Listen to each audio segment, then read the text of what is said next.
How to fix Snapchat SS06 error.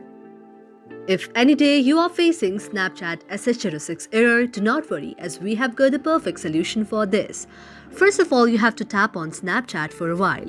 After that, you will see an interface like this. After that, you have to go to the eye option out there. After you tap on the eye option, you can see an interface like this.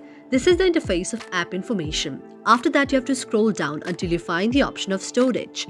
Now you have to move to the option of storage. After you go to the option of storage, you have to check whether there is any cache or not. If there is cache, you have to clear it. Otherwise, you have to go back. After going back, you have to go to the option of notification. After you go to the option of notification, you have to check whether allow notification has been enabled or not. You also need to enable allow sound and vibration. After that, you have to go back. After going back, you have to go to the option of permissions.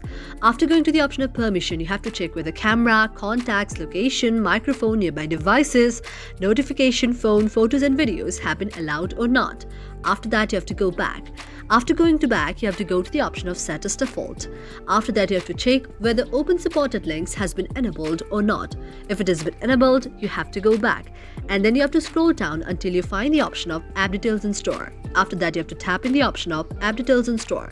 And when you tap in that, you have to check whether there is any update or not. And if there is any update, you need to update your very application. And if not, your problem will be solved. Thank you for watching our video. And if you really like it, do not forget to subscribe our channel.